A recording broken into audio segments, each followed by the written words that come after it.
ATS Uttar Pradesh को विभिन्न गोपनीय स्रोतों से सूचना प्राप्त हो रही थी कि पाकिस्तानी खुफिया एजेंसी आईएसआई के एजेंट द्वारा भारतीय नागरिकों को देश के विरुद्ध बरगलाकर और अपने प्रलोभन में फंसाकर भारतीय सैन्य एवं सामरिक महत्व के स्थानों की गोपनीय व प्रतिषेधित सूचनाएं प्राप्त कर रहे हैं। इस सूचना को एटीएस की टीमों द्वारा लगातार विकसित कर पुष्ट किया तो यह तथ्य सामने आए कि एक व्यक्ति मोहम्मद रईस पुत्र मोहम्मद हुसैन निवासी ग्राम दीनपुरवा थाना तरफगंज जिला गोंडा आईएसआई का एजेंट बन चुका है और महत्वपूर्ण गोपनीय सूचनाओं को आईएसआई के हैंडल्स को उपलब्ध करवा रहा है,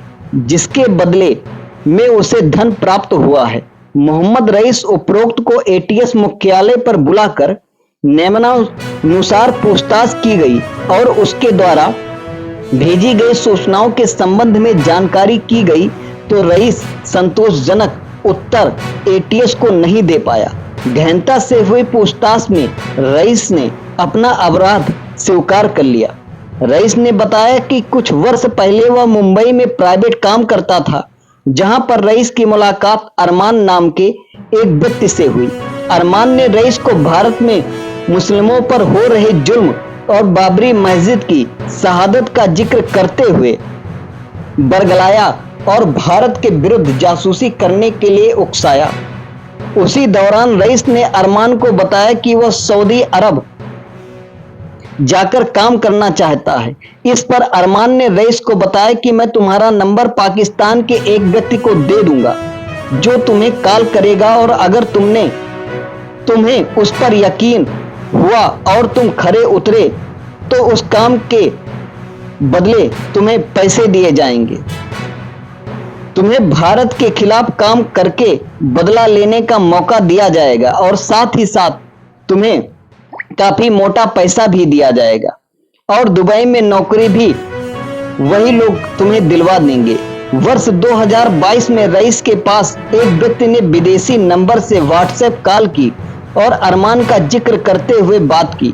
उसी व्यक्ति ने ही एक बार रईस को हुसैन के बारे में बताया और कहा कि हुसैन तुमसे बात करेगा और बताएगा कि क्या क्या करना है। इसके बाद से रईस और हुसैन की आपस में बातें होने लगी। हुसैन ने यह भी बताया कि वह पाकिस्तानी जासूस है और मुझे भी अपने साथ काम करने के लिए प्रेरित किया। इस काम के बदले में हुसैन ने रईस को पैसे देने का वादा किया था। हुसैन ने रईस को कुछ महत्वपूर्ण सैन्य प्रतिष्ठानों की तस्वीरें और उससे संबंधित संवेदनशील सूचनाएं भेजने के लिए कहा, जिस पर रईस ने अपने दोस्त सलमान व अन्य को भी आईएसआई के एजेंट के कहने पर अपने जासूसी के काम में सम्मिलित किया। इन दोस्तों से रईस की मुस्लिमों पर हो रहे अत्याचार और बाबरी मस्जिद की शहादत के संबंध में पहले भी बात होती रहती थी तथा संपर्क कर जासूसी के इस पूरे मामले और इससे मिलने वाले पैसे के बारे में समझाया जाता था। जासूसी करने के लिए तैयार कर कुछ सैन्य छावनियों और प्रतिष्ठानों के संबंध में महत्वपूर्ण सूचनाएं और तस्वीरें एकत्र करवाईं, जिससे मैंने अपने संपर्क में रहने वाले पाकिस्तानी जासूसों को भेज दिया, जिसके एवज में पाकिस्तानी जासूसों द्वारा रईस को 15,000 रुपए मिले थे।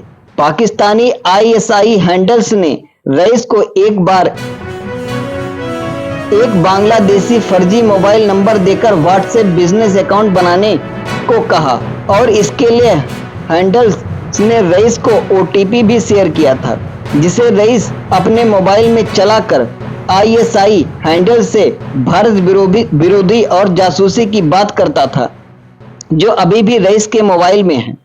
इस संबंध में थाना एटीएस लखनऊ ने विसंगत धाराओं में उसके ऊपर मुकदमा दर्ज किया है और उसे गिरफ्तार कर लिया गया है तथा अरमान और सलमान की गिरफ्तारी हेतु एटीएस की टीम बनाकर मुंबई रवाना कर दी गई है।